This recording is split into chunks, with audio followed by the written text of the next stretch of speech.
We've got our first party data loaded up into Google. That's kind of the first step where we've checked it to make sure it matches with what we believe to be true about our personas, our customer profiles. What's the next thing? You're going to set up your audiences at the campaign level or potentially ad group level if you have multiple. But then you have your core keywords. You have to do your due diligence, your keyword research on like, what would people be searching to find your product or service? And I always like to say, like, especially if you work in product marketing, like your users do not search the way that you think they do or the way you talk about your product. Today, I'm very excited to be joined by Brooke Osmundson. If you don't know who Brooke is, you need to know Brooke. She's Director of Growth Marketing at Smith Micro Software, a company that helps wireless carriers provide value-added services. She's also a regular columnist at Search Engine Journal. Brooke, welcome to the show. How are you doing today? I'm good. Thanks for having me today. I'm super excited you're here. Today, Brooke and I are going to explore targeting with Google search ads. Now, before we get into Google search ads, which is a bit of a tongue twister if I say it too many times, I want to scroll back the clock a little bit and talk about your backstory. How'd you get into marketing? How'd you get into Google ads? Start wherever you want to start, Brooke. Sure. So again, it's weird to think that I've been in digital marketing for 10 years. So going all the way back to 2013, I actually got my first digital marketing job right out of college.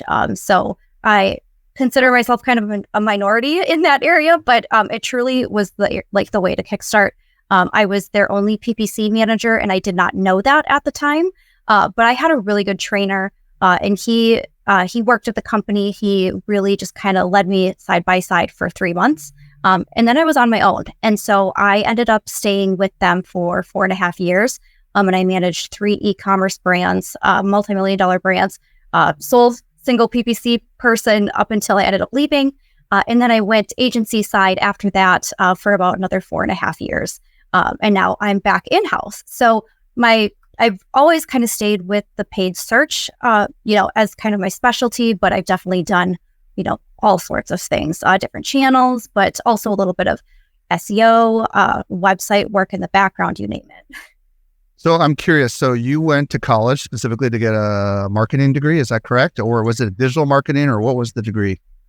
So technically it was a business administration degree. So I went to a smaller private school where they didn't have the separate accounting degrees, a separate finance or marketing. It was all just one business. And then you got to choose your emphasis. And so I did choose an emphasis in marketing. So when I applied for that job, I was just nearing the end of college. It had the word marketing specialist in it. Okay, I'll apply to this, not quite knowing exactly what digital marketing was, but I learned pretty quick. And again, I honestly probably wouldn't have been able to get where I was at without those 3 months with my mentor. Okay, so you graduate college, you get this job at Smith Micro in particular, and you're doing Google pay-per-click advertising. And just out of curiosity, how steep was the learning curve for you when you first started doing that? So when I first started right out of college, so again, that was with more of the e-commerce brands. And it was, I would say, a learning curve, but I was a lot younger. And so I also stayed up later, and I was like very eager. It was a really exciting channel. And then, when you're responsible for a lot of dollars, it makes you work a lot harder. And so the learning curve, those first 3 months, were tough, but then honestly, it would get tougher because then I was on my own, just because we were limited in staff. But you just really that's where you have to end up being a self-starter and leaning on resources, ask for questions, and really finding an online community. So I would say that also attributed to, just getting where I am now is finding the right people online right away. And then when you went to work for an agency, were you specifically handling Google search? Was that your domain expertise when you were doing that? For the most part. But I was also managing more paid social channels, a little bit of programmatic. And so I did try to stay specifically within paid media, and that's kind of how we grouped everything. But I wouldn't say I, pigeonholed myself strictly into search. But eventually, working with different clients, B2B, B2C, I really started working with them holistically on their paid media strategy. And so that's where I really found my sweet spot is, understanding how all of those paid channels work together as well as other channels, like it really helps you become more strategic as you progress in your career.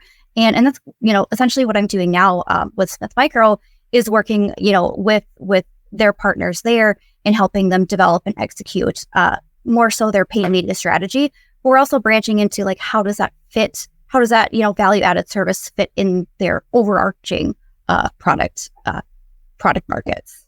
So you went back. You now work at Smith Micro, and you're now the director of growth marketing.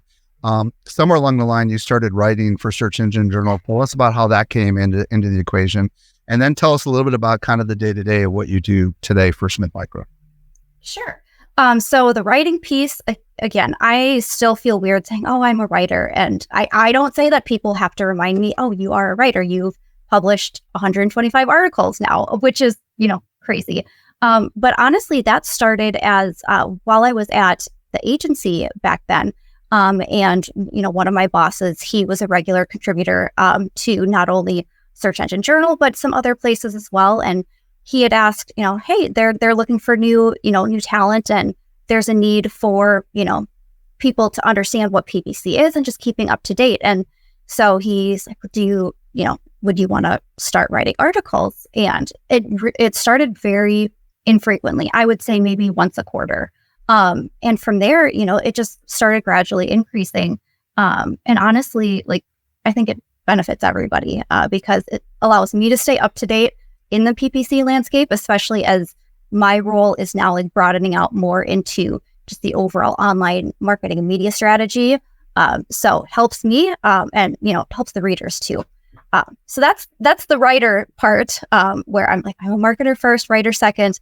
But then for Smith Micro, my day to day, I would say it depends on the day. But I manage a team of, there's 4 of us now. We're small but mighty. And so I have somebody who helps me with a lot of the day-to-day background. And we actually have international employees. So my go-to person, she's in our Belgrade office. So my mornings typically start pretty early. So I'm meeting with her, making sure that she has everything that she needs. And then I'm also checking in with the rest of my team throughout the day with various projects. I'm also looking at, I'm still looking into our campaigns. How are they doing? How are they running? Now that it's getting towards the end of the year, doing a lot of forecasting, doing a lot of analysis on looking towards 2024 and just kind of researching, what's working, what do we want to tweak, but then what do we want to try new in 2024 for new channels. So a bit all over the place, but still some structure there, I would say. And for those that aren't familiar with Smith Micro, maybe you can just give a little bit on who the company's customer is that you guys are targeting. Yes, absolutely. So Smith Micro has actually been around for 40 years. I believe last year they just celebrated their 40th anniversary.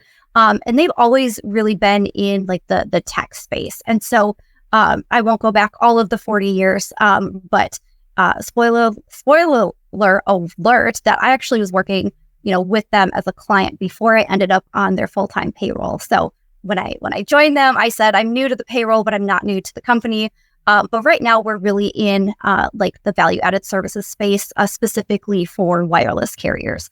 So one of our main, products and offerings is really within like the family safety industry. So developing technology for parental controls, location tracking, and so then we work with different wireless carriers throughout, whether it's the U.S. or international. And then we also have a few other products, but I primarily focus on kind of that family safety industry. And is this a B to B to C play? You know what I mean? Like, are the ads for the end user? For the carriers, for example, or are the ads specifically targeting the people that work at the carriers? Another great question. So when I'm working with the carriers, that all of that marketing would be strictly B2C. But then the other fun part of my job is, as we look to expand, internationally or with other carriers, I'm then, I'm putting back on my B2B hat. So actually going after those decision makers, those product owners, to get in front of them. So my role is kind of that unique B2B to C, which, again, keeps me on my toes. It keeps me both, proficient in both verticals, which is really good. Outstanding. Okay, well, thank you, first of all, for sharing your story. I think it's really useful because I haven't had a lot of brand, quote unquote, marketers on the show. And I know I have plenty that listen to the show and they're like excited to hear, he worked for a brand that's actually on the show. Now, Sure. there are plenty of marketers that are listening right now that are all in on the socials, but maybe not on Google search ads. You know what I mean? And Mhm. I would love you to share with them maybe why they ought to pay attention. What's the opportunity for them that they might be missing? Sure. So I was actually just doing research on this the other day. Again, writing another article coming out soon, just kind of on Google Ads. But essentially, for somebody who's a little bit biased in paid search, I've worked with companies, where we're spending like $1,000 a month, all the way up to multiple six figures a month. And it truly is a platform that, if you're giving the right inputs, you're working with the right people, whether you're doing it yourself or you're working with an agency, it is like one of the best opportunities to really, not only get that low hanging fruit, but also from an awareness standpoint. So a lot of people, when they hear PPC, they think just of, the search ads. And that's when it was what it was known for back in 2000 when it was founded. But, as you bring in shopping ads, you bring in the YouTube ads, video ads, now they're doing audio ads. There's so much more that you can do. Even if you're primarily doing paid social, like there's still that massive reach out there. I believe Google, the last stat that I saw, Google has about just under 92% of the search engine market share globally. So if you're not using it, and I would say the same thing for Microsoft or formerly Bing ads, it has a lot lower market share, but I've seen results on both of those. Going back to Google specifically, it's not just the search results page anymore that your ads can show up on. So they've got, YouTube, their display network. There's like hundreds of thousands of websites and apps on there. It's expanded into like your Gmail tab if you ever go into your promotions. So you can get a lot of visibility just outside of search. Yeah, and what I think is really exciting, and a lot of people forget about when they think of Google, is they forget that they own Gmail and YouTube and Chrome, not Chrome. Yeah, Chrome, the Chrome browser, Google Analytics, like Android operating system. Like they've got ridiculous amounts of data that that could benefit us when we're doing search, right? Just because someone is searching for one thing, it doesn't necessarily mean you can't still get your ads to them, which I think is absolutely exciting. So, all right, let's talk a little bit about like, where do we get started? Because I'm going to take the presupposition that my audience is not active on Google, pay-per-click, whatever their platform is called. So how do we need to get started? So you bring up a good point that I forgot to mention about, why Google Ads. And that was the whole conversation around your analytics too. So not only is it a place, where you can get that visibility to your potential customers, but because they are the Google properties. And then if you're using an analytics platform like Google Analytics or GA4, I guess that's what it is now, and still not used to it, but I don't think anybody is. Everything, like all of your campaigns integrates pretty seamlessly with Google Analytics. Now, there is the integration requirements set up and whatnot, but that's another reason why like you would want that, because of the data that you're getting from those campaigns. So it's not just what they're doing before the click, who you're targeting, but then afterwards, what are they doing on your website or not doing? And you can do a lot of segmentation. And so that's where I'm getting into in terms of like, where do you get started? So I always like to say, if you have not ever run a Google Ads campaign, you're not quite sure where to start, but maybe you have even been running social campaigns, you probably have an idea of like who your target audience is or your target persona. So I always recommend, again, I'm just going to use the example, if you are using Google Analytics, I always like to start there to take a step back and look at who are the people on your website or your app, who are the ones actually purchasing, and who is not purchasing, and then dig a little bit deeper to understand, are they just irrelevant, like not the type of traffic you want, or do they just need a little bit of a nudge? And so looking really at your analytics and your buyers, then you can start creating, these personas, if you will. And it's not just like your demographics. Those are the basics. We'll get into some of that later on. But looking at that to find, who is your persona, and then going back to the integration, you can then start making those audiences, or those, I think they call them segments now. I don't want to misspeak, but interchangeably, you can actually upload those into Google Ads. So if you don't have an account, just set one up. It's free. But then if you start importing that and you're linking your accounts, then you can actually see something they call the audience insights within the Google Ads platform. So it's not enough to just say, okay, these are the people I want to target. Let's go set up campaigns. I always do my due diligence and will look at that audience insights. And if Google has enough data from those audiences, they will put together, what is that demographic makeup of that audience? And then you look at that and start to kind of cross-reference, like from your actual purchaser, your data, or your CRM. Do they look the same? Are there any discrepancies? I always like to use the example of when I worked back at the e-commerce company, because my trainer was a male, but we worked for a wedding invitations company. So Google thought he was a woman because he's doing so many searches on wedding invitations. Okay, so that's what, I want to give that example because it is so important. Like, they do take that behavior based on your searching, your browsing activity. So there is going to be some discrepancies, and I really encourage you to take a look at that.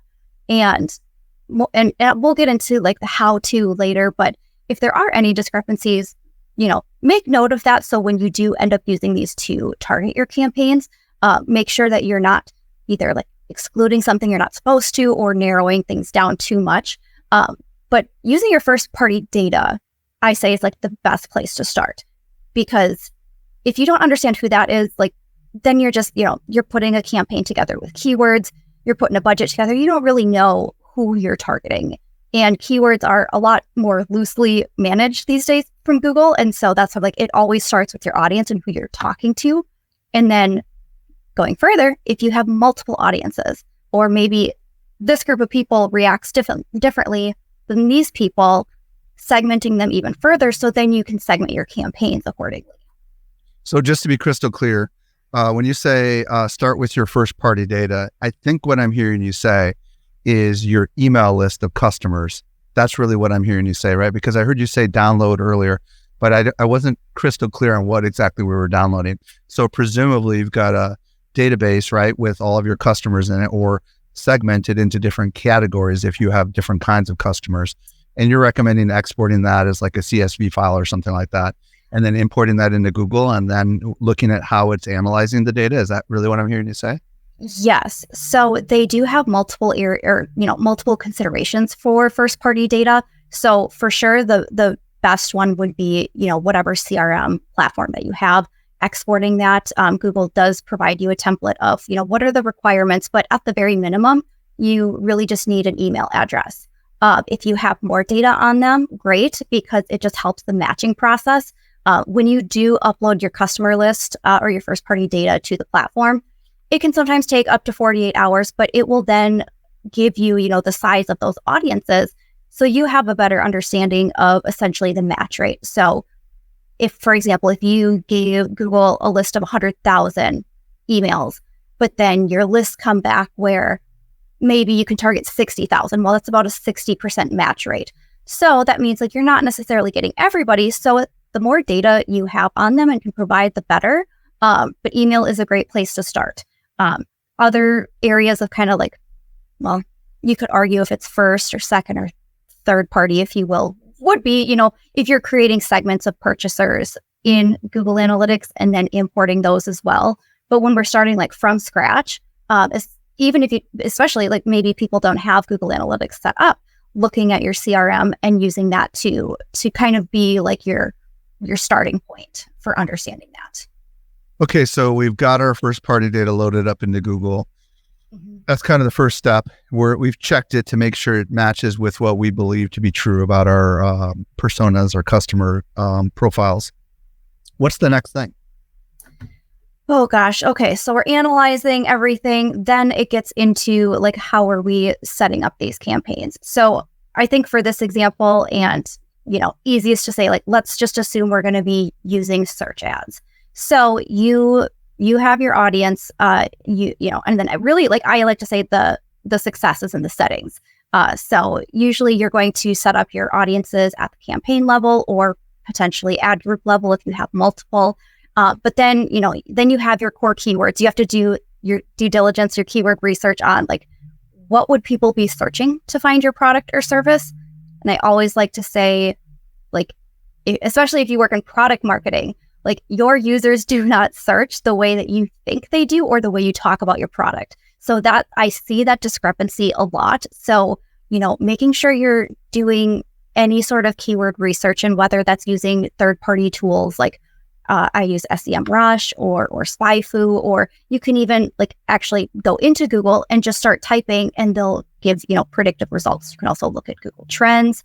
What about Google Analytics? Do they give us any insights? Like, can we look at our Google Analytics to see how people got to the website through search queries, or do they not provide that?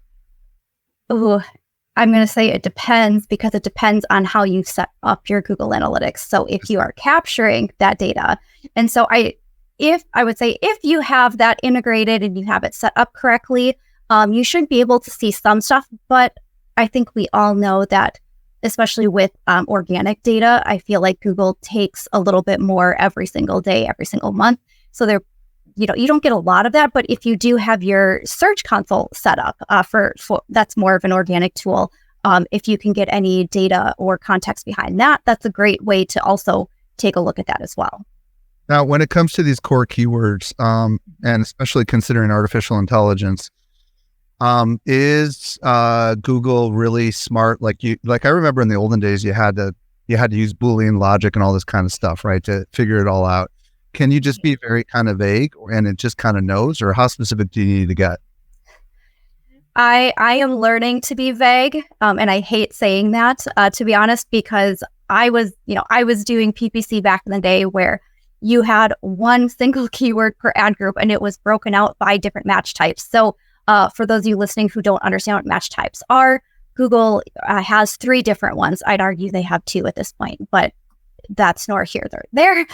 So they have exact match, which essentially means you're bidding on a keyword that your ad will show up if the user searches exactly that keyword. Like your company name, right? Or your product. Yeah. Yes, exactly. Or, wedding invitations, that very specific keyword. Now they've kind of loosened the match type, restrictions. So, because what I found out is Google is really trying hard to understand the intent or the context of the user search. So if they also believe that keyword, it might not be the exact keyword of, wedding invitations, but they think the context of a user's search would match that, then your ad could show. But that's typically the most narrow you can get. And then it used to be best practice to segment your campaigns and ad groups by that. And then all the way to the most broad is actually your broad match keywords. I used to hate them. They performed horribly back in the day. They had something called broad match modifier, but that has gone. So it's not a point to talk about it anymore. But getting back to that in terms of how do you approach, the narrowness or the broadness of your keywords, I'm kind of to the point where I'm starting to, I continue to group things accordingly. So I'm never going to put, 100 keywords in an ad group, because it doesn't make sense. It's not efficient. I typically will group keywords by either their category or theme. So think about your website and how that's structured. So to make it easy, I'm going to go back to the wedding invitations example. But if you're looking for rustic or art deco or vintage, I'm going to group keywords like that accordingly. But then I'm going to set specific budget aside just for the word wedding invitations, because that's too broad. That that could mean anything. So I'm also looking at it by the volume of the keyword, the popularity. If I grouped everything into one campaign, what's going to take up the most budget? Probably just the wedding invitations keyword. So then you're not even doing your due diligence to show the other keywords. So grouping by theme, but also by volume would be important. And I'm still going to go back. They're only going to work as well as your audience as well. So making sure you've got that set, you can afford to go a little bit broader if you have your audience narrowed. Yeah, let's zoom in on some of the targeting options. Once we have some keywords in place, what are our targeting options? So Google has come a long way, and I'm very proud of them, especially because I would say back in the day, they really didn't do a lot of favors for B2B. You could probably still argue that they don't, but I will give them credit where it's due. So, outside of your first party data, which again, you've got that as a start, but say you're looking to expand your reach even further. So within search specifically, and I'm gonna stick to that because if we went to all the different campaign types, you'd have a lot more options. But for search, you have your basic demographic targeting, so the age range, the gender, location, household income. So then we start to get into their detailed demographics. So with search specifically, so you can do things like, are they a parent? But are they a parent of age ranges of, they have different buckets of like 0 to 1, 1 to 3, all the way up to 17. And then I believe they have a bucket of, after 17, like adult children. So really looking into those detailed demographics, you can also get into their education level. So what was their highest level of attainment? Once you get a little bit further than high school, it does get to be pretty broad where it's like bachelor's degree, a doctorate, or a PhD. So you can't get too specific, but you can at least get to, that professional level. And then I would say, like, from a B2B standpoint, they did end up putting in more employment details. So they did introduce the company size. And again, those are in buckets. And then they also have the company industry where they have a set amount. So just kind of think of your high level, like construction or technology or healthcare. Again, you can't just like put individually what you want, but they've come a long way. So you can actually use those to either target them specifically. You could use them to exclude.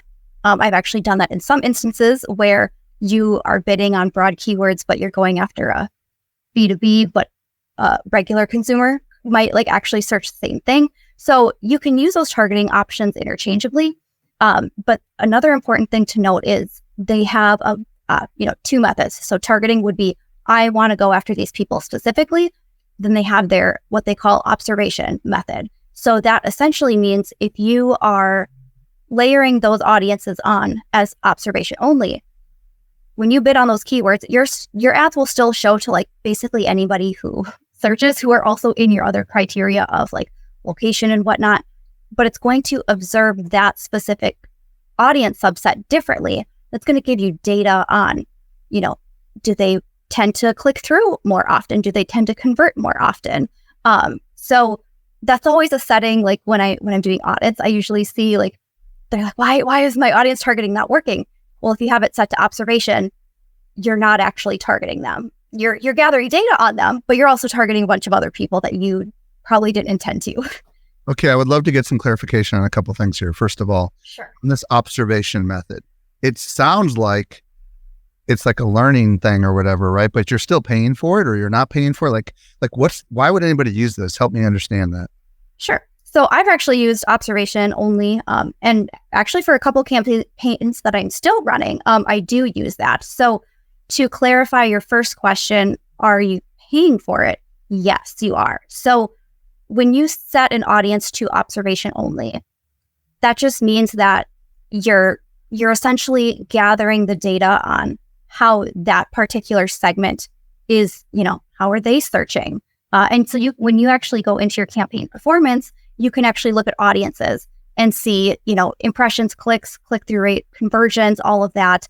And then you can compare it to people who aren't in that audience segment. So you haven't narrowed down your targeting to, I'm only going to target these people specifically.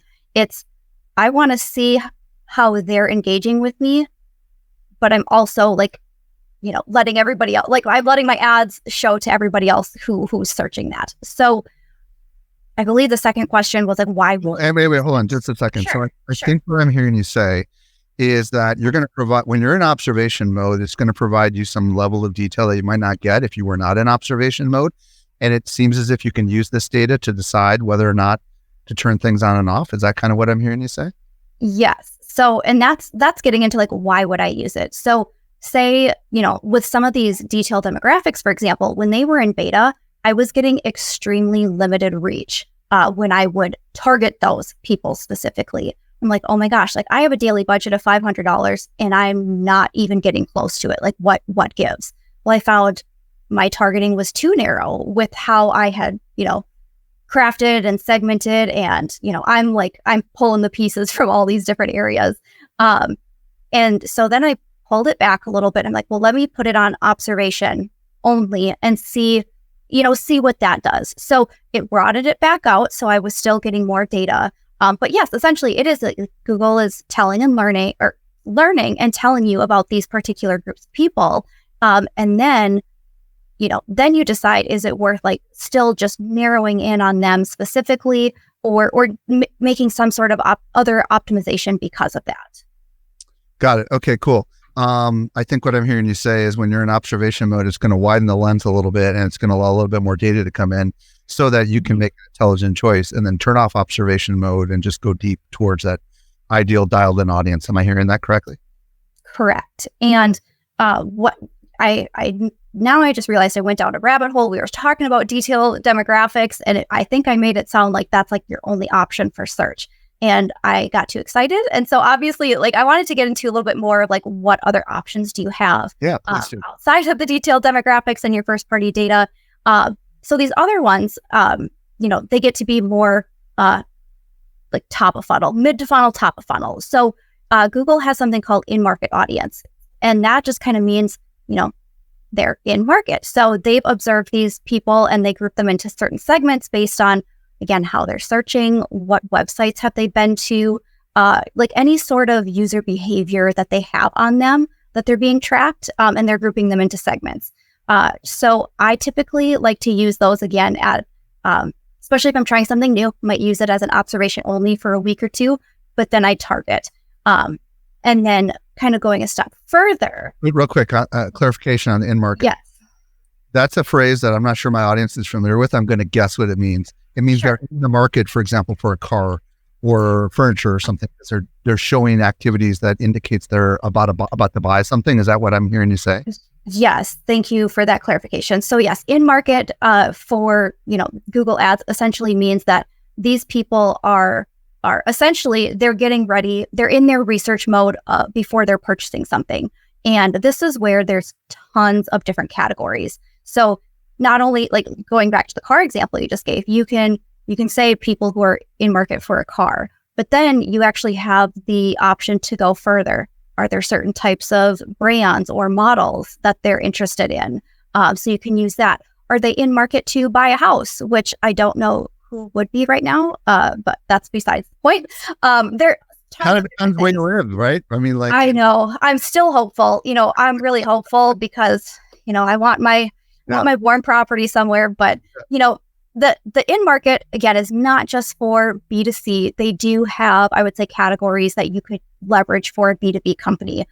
There, say somebody's looking for an agency, they actually have an in market available for that too. So that would be considered like more mid-funnel where you could expand a little bit more. Then they also have something called affinity audiences. And this would be, I would categorize more of like, who are they like from a lifestyle perspective? That's probably the best way to put it.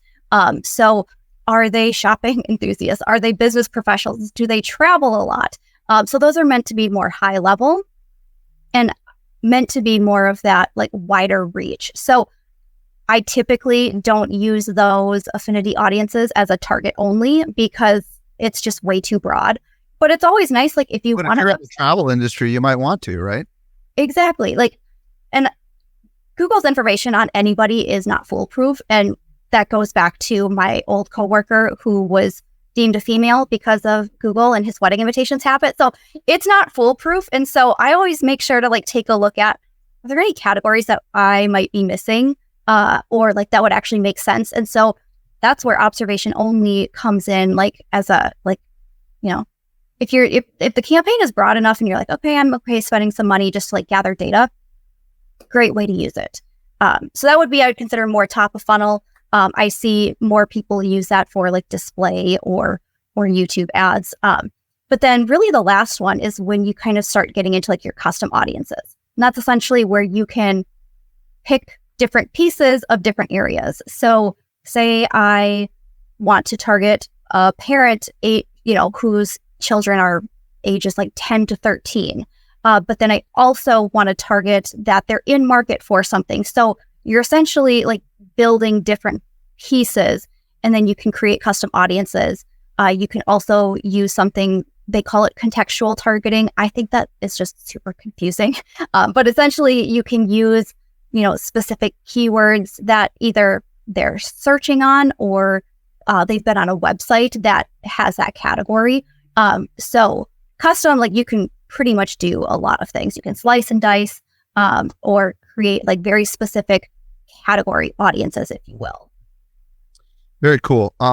Okay, so we've talked about this observation mode. We've talked about the affinity audiences. We talked about the in-market audiences. And you briefly mentioned that, hey, this data, this first-party data we were talking about earlier, you can set up exclusions, right? You did mention lookalike audiences. I'm curious, that is available, right? Or is that not something that works really well anymore? So I have to go back because Google will call them like similar audiences. Now, similar audiences either are going away or they already have gone away. I would have to double check. I will do my due diligence. So like, I know a lot of social platforms will use the term lookalike. And, those can be really, I've seen pretty good results with those. But with Google, like, again, with how they're phasing out similar audiences, I tend to like not really like pay attention to those, and I'm going to be more looking at, my first party data, but then with your audience insights, it'll actually tell you like what categories of these other, in markets or affinity audiences that they might be in, like your customers. And then I'm going to use those attributes to kind of maybe create like an awareness campaign that I'm going after net new customers and maybe excluding my first party data customers. Okay, so first of all, awesome overview of all the targeting options. And obviously, I know this wasn't in our agreed upon questions, but, people have to remember Google search is text only, right? So we're talking about, what are we talking about? How many characters are in a text ad? I mean, I know it can get really complicated. I've seen the ads where they got all these little subsections, but isn't it still like a tweet almost, like the old fashioned tweet? You know what I mean? Like, what's the limit on it? That's a good analogy. Depending on who's listening, that they might hate the analogy. But right. Yeah, so essentially for Google search, yes, there's been iterations of the anatomy of a search ad, but right now they use something called a responsive search ad. So I'll get into the character limits. Essentially, what makes up a search ad is it's typically 2 to 3 headlines that will show. It will also depend on your device. So each headline, you will get 30 characters. So, and those are like usually like the big blue headlines first. So like that's the eye catcher.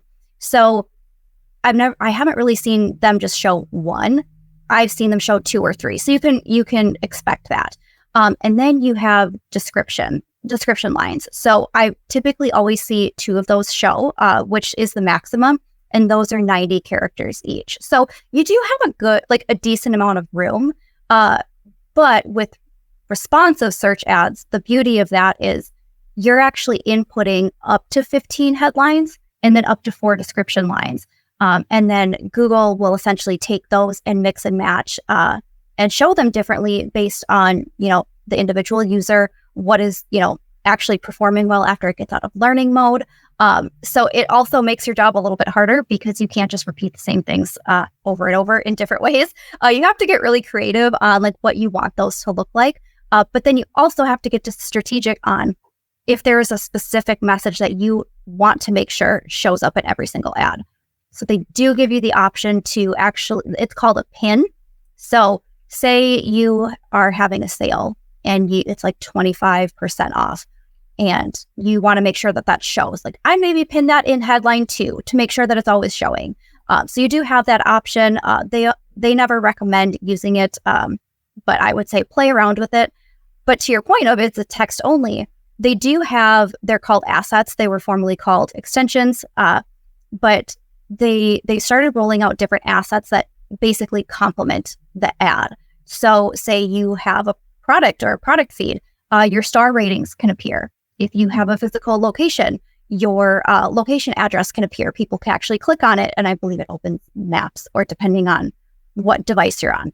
They actually have image assets. So now they're starting to get a little bit more visual, kind of competing with shopping ads and everything else, but it allows you to have images, and there are restrictions on that, on what you can and can't do.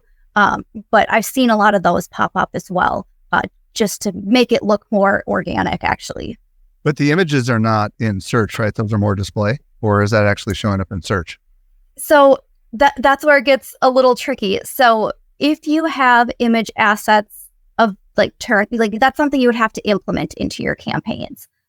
So sometimes they will show up. It would be on the right side of a text ad.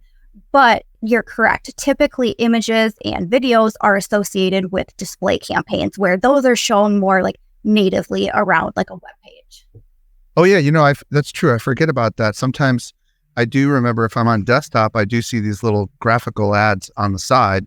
Yep. But on mobile, you don't see that, right? On mobile, you just see the text stuff. Am I right? It's pretty few and far between, and I feel like they're always testing. Now I want to pick up my phone and do a real-time search, but we won't do it. And I might even be in my mind mistaking that with how Facebook used to do. I don't know. All right, next question. I want to get to this question about bidding strategies. Yes. Just give us a couple thoughts on whatever tips we need to have in mind when it comes to bidding. Yes. So the other successful part of your campaign is going to be how you set your bidding strategies. So I said earlier, your success is in the settings, and this is one you don't want to ignore. So really what you need to know before you set up your campaigns would actually be kind of more of the overarching business goal. So say you have a target return on ad spend goal, or an ROI, or a target cost per acquisition. Those are all good, and I would argue necessary pieces of information that you should have. Because those are more of the smart bidding strategies that Google will use. And actually that's recommended, especially if you're using any sort of audience targeting. In fact, what I just learned, I can't believe this, is with your first party data, if you truly are going to use that uploaded CRM list, you do need to use a smart bidding strategy. You cannot use their manual CPC. I actually didn't know that, and I learned the hard way. After a week or so, I'm wait a minute. So smart bidding strategies are super important, and picking the right one based on your goals is even more important. So, I'll try to give an example off the top of my head. If you have a target CPA of $50, so you set that, but maybe you set your daily budget for $50 or $100, that you're not aligning the actual setting, how you should be setting a campaign up based on your CPA. You have to make sure that all of those other inputs are aligned with that target CPA. The other example I would give would be if you are bidding on your brand terms, which are a lot less costly, and obviously you have a lot lower target CPA on that compared to a non-brand, or the wedding invitations example. That particular campaign might have a CPA of $200. So making sure you're setting that target CPA per campaign level at an accurate amount is going to give Google the opportunity to learn how is that actually performing. And obviously you want to make sure that you're always optimizing, but you have to start somewhere, and just making sure that you're not setting the same target CPA or same target ROAS on all of your campaigns. I will say, you will not be happy with the results, and neither will your boss or your manager. So, kind of understanding the bigger picture, how those work, and the overall business goals will help with that. Okay, since you brought it up, I have to ask. I never understood why people buy their brand name when they dominate in the top slot on Google search. I can understand if you had a special sale going on, you didn't want them to go to the homepage or something, and you wanted that to show up before. But a lot of times, I don't get it. Are they just concerned someone else is going to buy it and they're bidding against it? Or is this just an agency that's just wasting the company's money? I am already waiting for people to fight me on this one. So just please, it is a very divided topic, believe it or not. Give us a break. Yeah. I have always been team bid on your brand, really? Bid on your brand. And that might be a hill I will die on. I'm always open for healthy discussion, but like there's, I guess in my eyes, there's not a reason why you wouldn't. People can, and I have seen them argue, well, if you didn't have your ad there, well, then we'd just be getting more free organic traffic. And like, yeah, it might absorb some, but it's not guaranteed that it will absorb all of that paid traffic. So even if there aren't competitors bidding on your terms, most likely like you are, like somebody is. So making sure that you're controlling the narrative at the top. If somebody's starting to search, especially if you're doing any sort of brand awareness efforts, and then somebody goes to actually search your brand, like you want to make sure that you are like protecting that space. I think another area that really a lot of people don't think about is the opportunity to use it like for any necessary like PR efforts. So this is kind of like I've seen it before. I hear that. I think, okay, those are legit good reasons, right?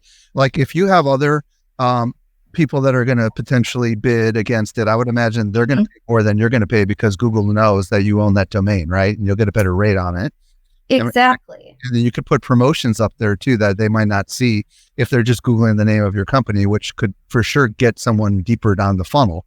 Those are all reasons I hadn't considered. And those are all absolutely legit reasons. Mm-hmm. Brooke, I want to thank you, first of all, for answering my gazillions of questions and taking that last question, which of course is a big old can of worms. I don't want to necessarily open it now. But what I do want to do is I want to give everybody a chance to reach out to you. So Brooke, if people want to connect with you on the socials, do you have a preferred way of them reaching you?